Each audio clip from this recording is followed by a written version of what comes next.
আমার বয়স মাত্র ১৯ পেরোবে। আমার বাবা আমার বিয়ে ঠিক করেছে ৩৯ বছর বয়সের এক ব্যক্তির সাথে। আমার বড় বোনেরও বিয়ে দিয়েছিলেন ৩২ বছরের এক ব্যক্তির সাথে। আমার বাবা মার যেন এটা ভাত মাছ হয়ে গিয়েছে। তারা শুধু টাকাই বোঝে। তারা ভাবে টাকা থাকলেই সুখ থাকবে। সে বয়সে কত বড় হলো এটা তাদের কাছে কোনো বিষয়ই না। আমার বিয়ে ঠিক হলো। আমি খুব বিচলিত হয়ে গিয়েছিলাম। আর কি করা উচিত? আমি একটা ছেলেকে পছন্দ করতাম, সেও আমাকে ভালোবাসতো। আমরা দুজন পালিয়ে গেলাম, পালিয়ে যেয়ে বিয়ে করে নিলাম।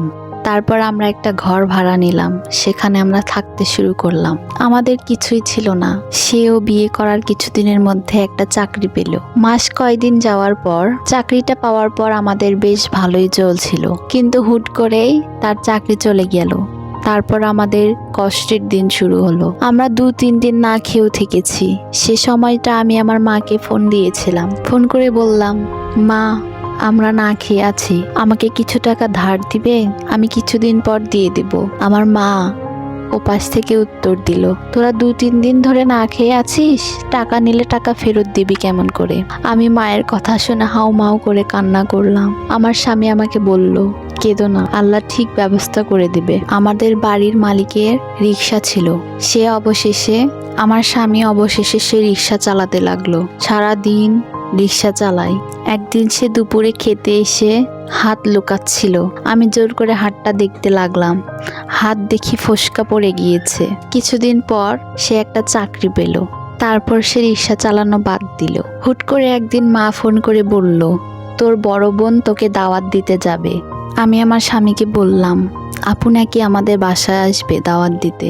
আমার স্বামী বলল, তারা আসলে তাদেরকে বসাবে কোথায়, খেতে দিবে কি? আমি আমার স্বামীকে বললাম, আমি আপুকে মানা করে দিব, বলবো আমরা চলে যাব। সেদিনটাও চলে এলো। আমরা গেলাম। আমাদের তেমন কোনো ভালো জামা ছিল না। আমাদের যা ছিল আমরা তাই পরে গেছিলাম। আমার মা আমাকে এক কোনায় ডেকে বলল, তোদের কি আর ভালো জামা নেই? এসব পরে আসলি? আমি বললাম, আমার যা আছে আমরা তাই পরেছি মা।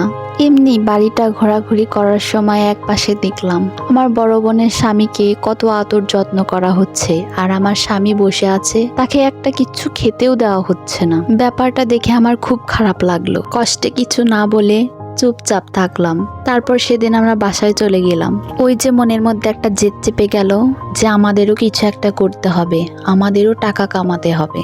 তারপর সেও চাকরি করতে লাগলো, আমিও বাসায় ছাত্রছাত্রীদের পড়াতে লাগলাম। এভাবেই দুজনের ভালোই দিন কাটতো। বছর ২-১ পর আমাদের একটা সন্তান হলো। তারপর এর মাঝে আমার বাবা